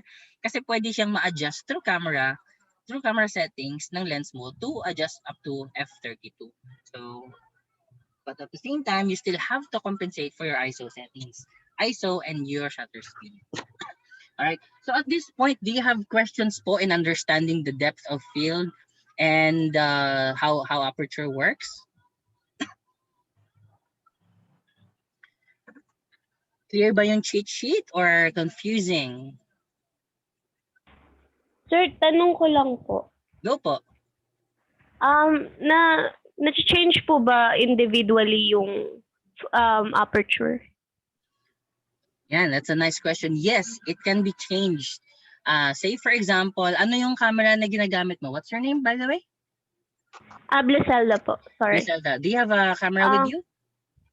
Yes po. Ano po ito? D3200. So, AFS Nikkor 18 to 55 millimeter po. Ayan. So, 18 to 55 millimeter or yung tinatawag natin na kit lens. I think you're using a Nikon camera, no? So, kung ang aperture mo ay 3.5, yes, it can be adjusted po through manual settings. From f3.5, pwede mo siyang i-adjust to f5.6 and f8 pataas, but you cannot bring it down lower to f1.4. Kasi yung lens capability na meron ka is only 3.5, yung pinaka-stop niya talaga. Okay po, thank you. You can adjust that in your camera po. I think it would actually be best if we have an actual practice ng mga camera nyo on how to use it. Later we'll have that para we can try to experiment things out before I move on to a different complete different topic. Right? So ano pang questions meron tayo dyan? Sir, meron lang pa ako concern. Go, sir. Kapag State your nag, name po, and JM po, JM. JN. Okay, thank you, JN. Nung nag-shoot po ako, nung naka-aperture po, naka-aperture po ako ng f1.8, ano po yung maganda gamitin ang pares para, kasi nagiging dreamy po yung kuha ng litrato ko pag naka f1.8. Oo.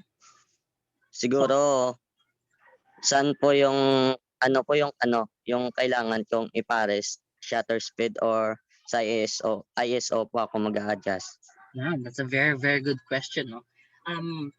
Before ko sasagutin yung question mo, I just want to understand first yung word mo na dreamy. How do you define dreamy ba? Is it the background is blurred or the image is medyo bright? Kasi you're shooting at f1.8 eh. Medyo bright, sir. Medyo bright. Oh. Now, my next question to you is, do you happen to remember your ISO settings? I think 400. 400. Is that okay? Next, is the shoot done outside or inside? Outside. Outside. Ito pa, may next question ako para maintindihan ko, no, para masagot ko ng maayos. Outside, right? Is it on a harsh sunlight, on a golden hour, or blue hour? Pag blue hour, ito yung mga 5:30 p.m. onwards, yung madilim-dilim na. Mga, I think, mga 8 a.m. 8 a.m. Okay. So, ito talaga pinaka-last question ko na to. So, since outdoors, you're shooting f1.8 on a 400 ISO, 8 a.m., next question ko, are you shooting a direct sunlight or in a shady environment? Shady environment po, sir. Shady environment. Okay. I think I understand na, no? So, kung you are using f1.8, of course, it's gonna give you a bokeh-licious background. I've been using f1.8 too for the last 2 years until nag-upgrade ako ng f1.4. So it's gonna give you it's a quote-unquote your dreamy effect, no? But ano nga ba talaga yung i-adjust ko, sir? Kasi dreamy tsaka 8 a.m. yun ang liwanag eh. Asan ba ako mag-adjust sa shutter speed ko or sa ISO ko? Kasi ISO ko 400 eh. So, to answer your question, JM, no? You can actually compensate immediately na sa ISO mo. Drop it to the lowest ISO as possible. If 100, then bring it down to 100. Now, if your shutter speed is sa tingin mo enough lang, it's hindi siya shaky, maintain it to that shutter speed. You don't need to really exaggerate unless unless nakita mo na overexposed pa din, then adjust to your shutter speed. All right. So kasi if you adjust your shutter speed and you already have the lowest ISO and pinakabuka ng lens mo na f1.8, then your shutter speed will help you compensate the light na the camera, the sensor is being exposed to the light. Right? So, okay pa, thank you. When i-capture mo yun, magiging tama yan lang yung exposure mo and it's not gonna be sunog, it's not gonna be underexposed or overexposed. Ayun.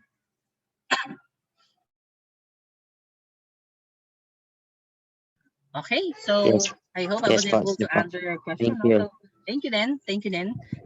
Next is what we have here, yung shutter speed natin. So we discussed earlier when I showed you the triangle exposure for shutter speed. For shutter speed, okay po, okay. Thank you. Okay, thank you. So for shutter speed, no, the lower your shutter speed is, the blur your image is.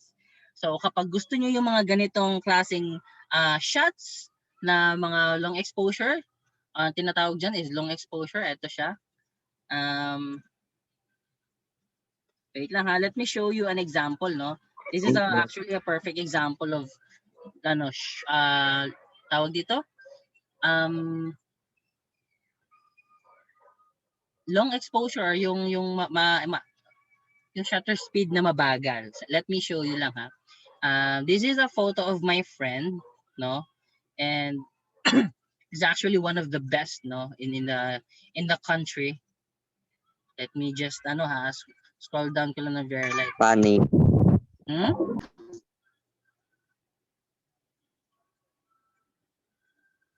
Let me show you lang ng mababang shutter speed. Ano yung pwede niyang ibigay sa inyo na kagandahan ng image. Right? So, maglo-low shutter speed ka because, ganon.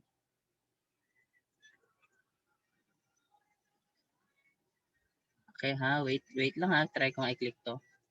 Ay, hindi makita.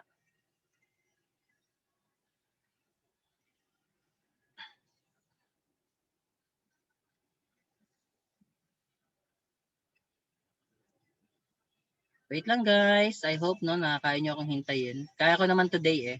Wait lang talaga.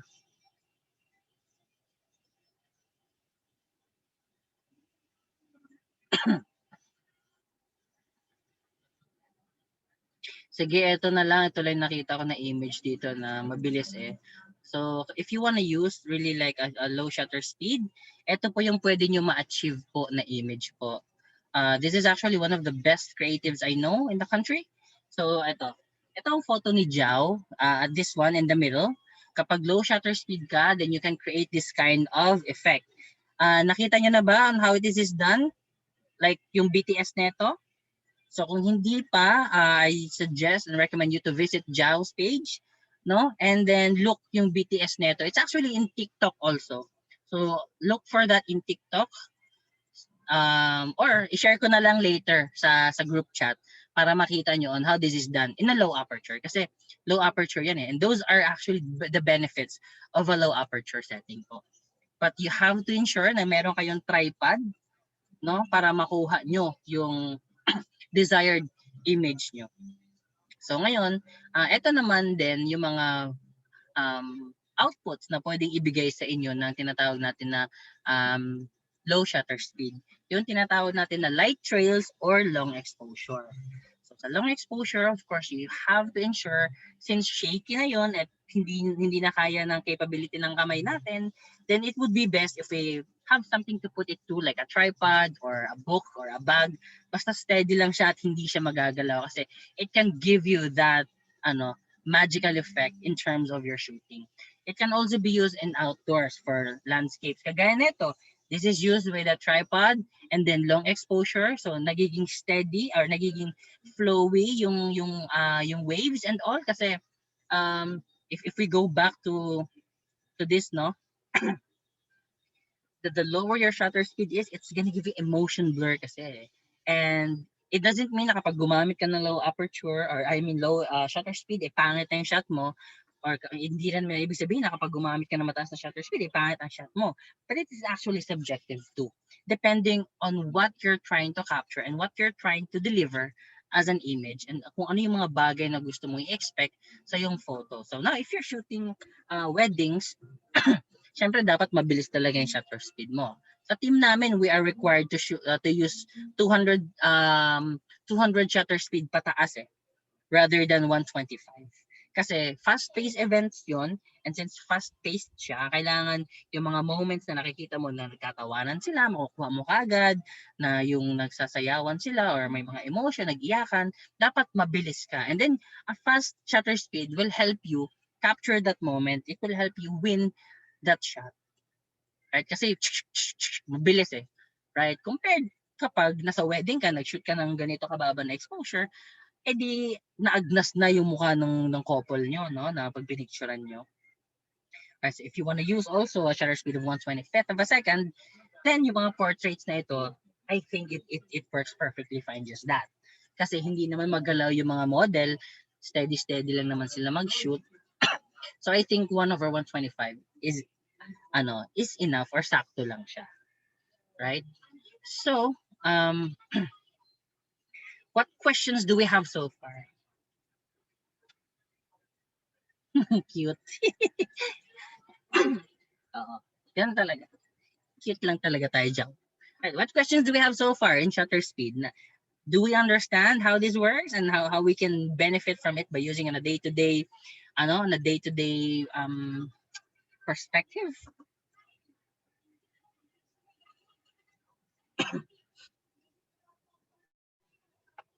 I think no questions, no? Wala naman. Nagno-notes lang. Yes, state your name and what's anong question mo? Wala. Adrian, sabi ko nagno-notes lang. Okay. Okay. Thank you. Sige. So, we only have like 17 minutes remaining to end the session. So let me continue. For ISO naman, like what I said, some of the cameras kasi are capable of having a clear of having nabasa ko tuloy. Now, some cameras are capable of having 50 ISO. Yung camera ko, which is 6D Mark I, capable siya of having 50. Now, as you can see on the image, parang may mga, yung mga tuldok-tuldok, black and white, yada-yada. So, that is what we call yung grain or noise ng image. So, the higher the ISO, say for example, if you're shooting in dark environments, then you're bumping your ISO tumataas, then hindi mo talaga siya hindi natin siya talaga na matanggal yung grain kasi kagaya nga ng pinag-usapan natin kanina for ISO, it affects the grain. So the more you bump your ISO up, the more grain it is or the more noisy it is. Yan yung image na merong, let me share that to you sa mga kinesthetic learners, no? Grain.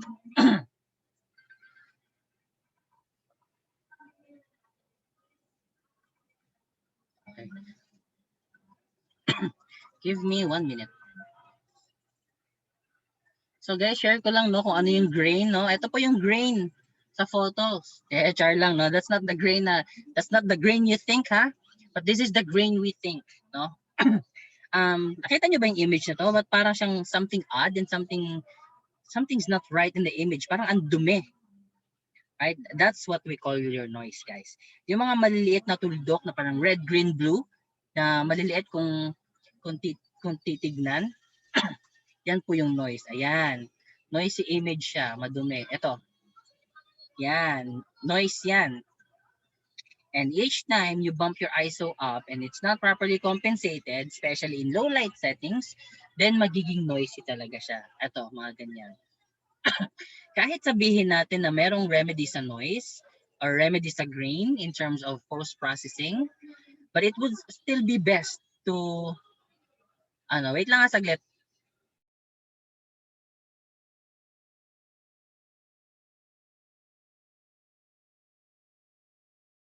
Sorry, may commercial lang sa bahay. So yun na nga. So yun, it would be best to use the most tolerable ISO that you can use in a low light setting, in a low light environment. But if you're outside, but again, you can use your lowest ISO possible kasi malinis yun, yung ISO na yun. It's gonna give you a clean image of a picture. So if we go back to the proper compensation, again, make sure to properly balance everything out in this tried exposure. So the higher your shutter speed is, the darker the image it provides or gives. The lower you get to your shutter speed, the brighter it is. It's not wrong to shoot in a high shutter speed, but it also is not wrong to shoot in a low low shutter speed. But it's subjective based on what you're trying to shoot at. Right? For aperture, it's also not wrong to shoot in a wide aperture lens compared sa mga f22 or mataas. But again, the higher your aperture is, the darker it is, and the lower your aperture is, the brighter it is. Kasi the more light it comes in. Kasi malaki nga yung buka. Right? So it's the same with your ISO. If you bump it up to 64,000 or 6,400, then magiging noisy na yung image mo, magiging brighter na yung image mo. But if you bump it down, it can be properly compensated to the right image that you're expecting to get. So that's all for our tried exposure with all the shutter speed, aperture, ISO, and aperture, shutter speed, and ISO. And that's all for the three for them to compensate. So what questions do we have so far po?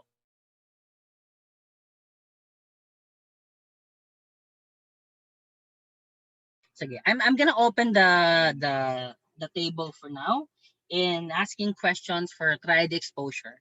Kasi if you want, we can actually have a testing ngayon dyan sa end nyo.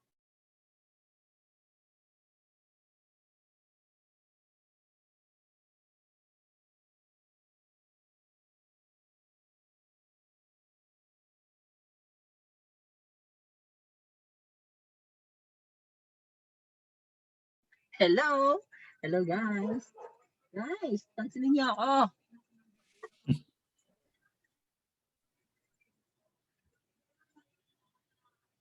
You have questions so far in terms of your tried exposure? What's your recommended setting for starters considering ISO, aperture, and shutter speed? Wow! Gusto ko yung paggamit mo ng SS. No? So, my recommended settings for starters considering ISO, aperture, and shutter speed, if you're using a standard camera with a stock lens or tinatawag natin na kit lens, I would recommend playing with your ISO if you're outside. Lowest pa din. It's always gonna be 100. And your aperture kasi 3.5. But the more you adjust your, hindi ko lang i-open yung camera ko kasi hindi pa ako nag-dimit. So, the more you adjust your lens for ang tawag dito, yung kapag in-adjust mo kasi yung kit lens from 18 to 55, nagzo-zoom siya and then automatic nag-change yung aperture niya to 5.6 or to f.4. But if you will use then, kapag nasa 3.5 ka, ISO is fine and your standard aperture or shutter speed is 125th of a second. Kapag ganon, if you play along with that from 100 ISO to 400 ISO, your shutter speed and your ISO will actually follow kasi mas mako-compensate mo siya, makikita mo siya on how it's being compensated. Yun yung recommended settings ko. So how do we mix all these things po? Depende sa subject. Like recommended settings po if if portraits, landscapes, events. Ayan. How do we mix things all together? Okay. Actually, Christino, to answer your question, in mixing this all up, you have to ensure what I did back then kasi on a daily basis, inaral ko kahit astronaut, sorry kasi mali yung basa ko eh. So, on a daily basis before, no, sinabihan kasi ako ng friend ko, since may camera ka na, ano na yan, araw-araw mo nang kakalikutin yan, hindi mo ka makakatulog na hindi mo pipindutin yan, yung mga ganyan-ganyan. So what I did is, bago matulog, check ko, tinitignan ko yung settings, kiklik ko nga to, ay, madilim, adjust ko ng konti, ay, ito maliwanag, ay, adjust ko ulit. So, sana all may kakalikutin. So, ganun ko siya, nilaro, Christine. Paglabas ko, pag day off ko, dala ko siya. Kapag may church activities, pinapracticean ko yung mga tao.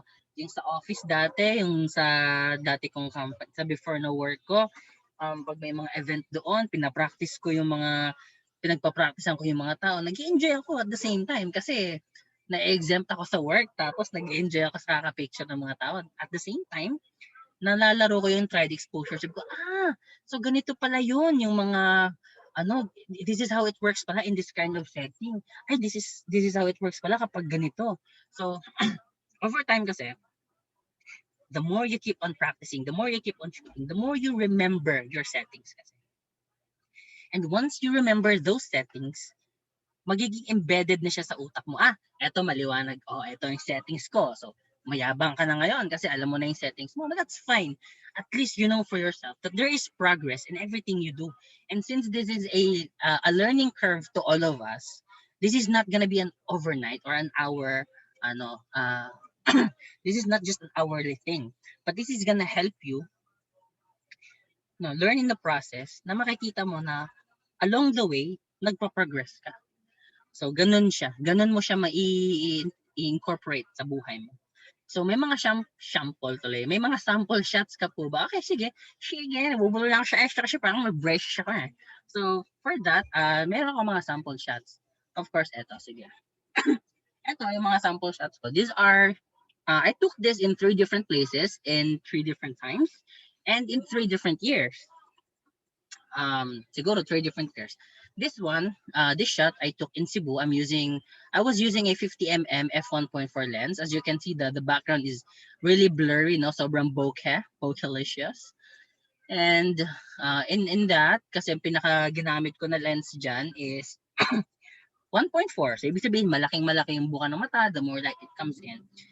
Tapos, yung aperture na ginamit ko dito, as far as I can remember, lowest talaga ako lagi. So, 50. Shutter speed ko, I think I was playing around 125 to 200. Doon lang siya naglalaro. Hindi ako lumampas doon kasi hapon ito soft light na ito Yeah. This one naman, I took in in Bulacan. So around 3 p.m., 3:30, mga ganun. So medyo harsh light, but gusto ko kasi yung tama ng ilaw sa mata ng model ko, no, or sa mukha ng model ko, and how it touches the light on her face. So I believe I'm using here an 85mm lens at f1.8. Lowest ISO settings din is 100. Ay 50 pala, and then ang shutter speed ko playing at 1/25 lang. 1/125th of a second kasi hindi talaga ako bumababa doon. So recommended setting for 50mm if mag-shoot ako sa streets around golden hour time. Okay, for golden hour time, just steady ka lang dyan sa f1.8 mo kasi it's gonna give you a good result, no, ng yung background. Bokeh-licious background. Ito f1.8 to So, mga anong oras po ang golden hour? Ayan, pag sinabi natin golden hour kasi, this is gonna start from 4 p.m. to 5 kasi ano na yon, yung tawag dito, yung sikat ng araw kasi soft na siya, hindi na siya harsh, pero i-adjust nyo na lang ng konti from 4 p.m. siguro i-adjust ako. I start talaga actually 4:30 in the afternoon until until 5:30ish. Ganun. Kasi soft na yung light, maganda na yung bigay niya na kulay automatically sa photo mo. Tapos hindi ka na mahirapan sa pag-edit at sa model mo. Of course, pati sa inyo hindi na kayo mainitan masyado kasi tawag diyan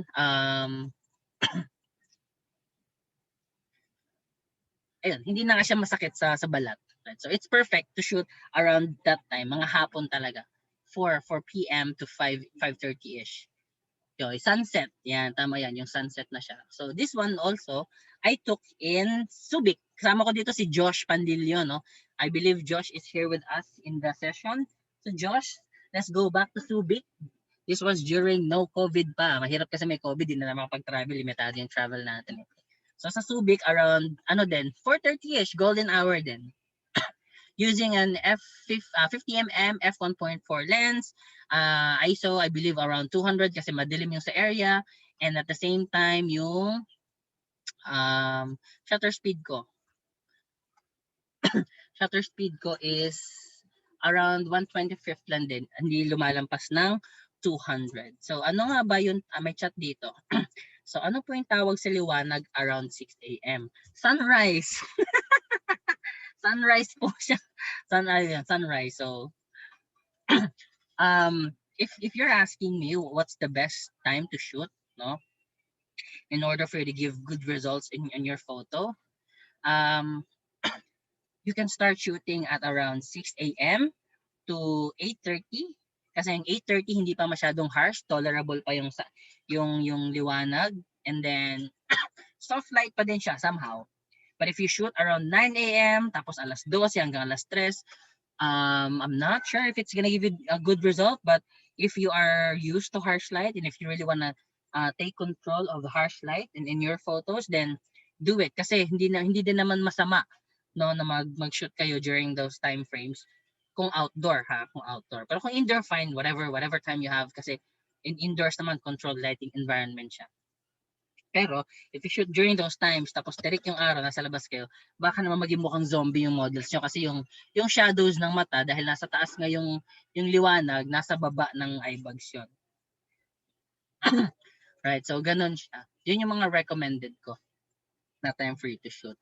So let me share to you some shots here too. Yan. So dishwashing. Bubulol na ako sa Ash. Right, so this photo, kasama ko nito si Jao, si Faye, si Sir Jeff, si Jay, si Nathan, si Shin, si Megumi, si si Abby, nasa Cavite kami niyan. Nag-shoot kami niyan sa Cavite. So, this was actually dapat no hot air balloon shoot, pero dahil walang balloon, hot air lang. So we find a location somewhere in Cavite na dagat. So, 'yun. Sinut ko ito on a sunset. Hindi relax yung mata ng model pag matirik. Oo, na yung mata ng model pag matirik yung araw medyo nakapikit no. Sobrang agree. Light can be found ever and anytime kahit anong oras. Ayun, tama 'yun. Thank you Sir Jeff. So ito, sa Ternate Cavite kami, sinut ko to using 85 mm f1.8. Ang ISO ko nito, I believe it's around 200 na kasi padilim na to. Yan, mabus. Padilim na kasi yung sunset nito pababa na talaga eh. Kaya nga set kasi pababa. As you can see, dito yung sunset na part. Yan, ito yung reflection ng araw. So, yan.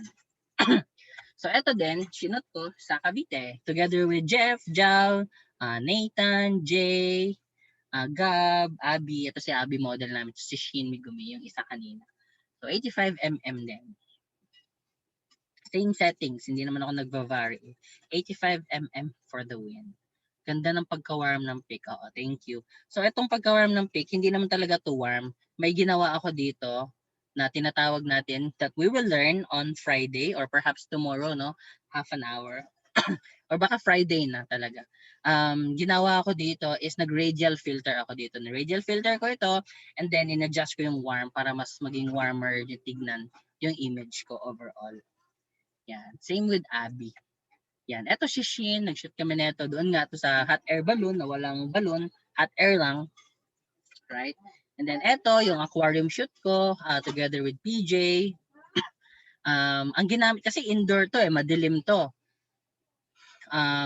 Hindi masyadong available yung light. Pero dahil nga I shoot underexposed, dahil masamang tao ako. Hindi, nag-shoot ako dito ng underexposed. Ang ISO ko nito I believe was around hindi na kasi to underexposed kasi madilim eh. As far as I remember 1000 yung ISO ko dito or 800 and then f1.4 with shutter speed of 1/25th of a second. Kasi madilim talaga, hindi talaga siya kakayanin ng 100 ISO.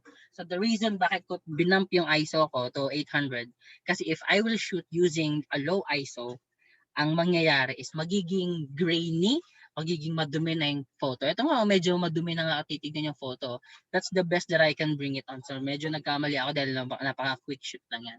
But overall, I'm still satisfied when now it's being produced now with all the grains added in the image. Ayan. So magtuturo daw ba ako ng editing? Yes po. I'll introduce you to Lightroom and on how to on how to edit photos and stuff also. So ayan lang. So for today guys, I think that's all, no? That's the last image kasi tomorrow is a whole new different topic na for tomorrow. So that's also it's 12 nights, time for us to take our lunch. And just to give you a heads up, on Friday, we might have 2 sessions, isa sa umaga 10 to 12 and then we have 1 to 2 in the afternoon. For 1 to 2 in the afternoon, meron akong guest speaker. She's gonna help us with pre-process naman. So ibig sabihin ng pre-process, ano yung mga dapat gawin before the shoot? Ano yung mga importante na ganun. So over time kasi, pag-uusapan natin yung mga bagay na makakatulong sa atin in understanding how we can apply photography din sa mga buhay natin. So, for now, yan I think we will end up here and I thank everyone for attending this session. So let me just take photos of you muna ha, saglit lang ha. If you can open your camera, okay lang. If hindi, that's fine too, no? But let me just send this to myself para may documentation akyaw. Wait lang guys ha. Wait lang, folks. Steady lang kayo dyan. Please, steady. Ayan. Thank you so. Ayan. Naka-open na ba yung cameras niyo? Ayan, sige, open yung camera. Thank you, thank you. No? Friends ko, friends. Shout out sa mga friends ko na pipicturean ko lang ngayon. No? Alright. Okay, dito muna tayo sa first page ha. Screenshotan ko lang. Okay. 3, 2, 1, smile tayo. Okay, wait lang po. Send ko lang. May nag-mustard word pa dito. Alright, Amos third word. Kumusta tayo dyan, sir? Wait lang ah. Okay, wait lang po. Wait lang po. Okay, next page na ako. Wait lang. Wait lang. Naka-record naman to eh. Ayan. Ito, wait. Jason yan. Naka-camera. Smile tayo dyan mga peeps, no? Okay, smile. Okay, 1, 2, 1, 2. Okay, wait lang. Wait lang.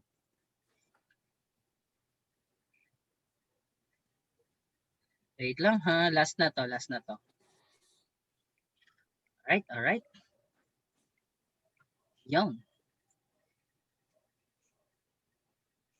Okay, so guys, I think that's all, no? Thank you so much for your time today.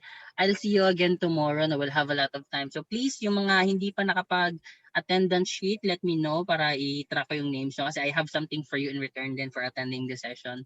And, ayun nga. So, yun lang sa today. So guys, thank you so much. You can have your lunch na. I'll see you again tomorrow, same time, 10 to 12. Thank you so And much, sir. thank you. Bye-bye. Thank you, sir. Thank you, sir. Thank you, sir. Tomorrow Sir ulit. Adam. Thank you. Thank you po. Thank you din. See you bukas ulit. Thank you. Bye-bye.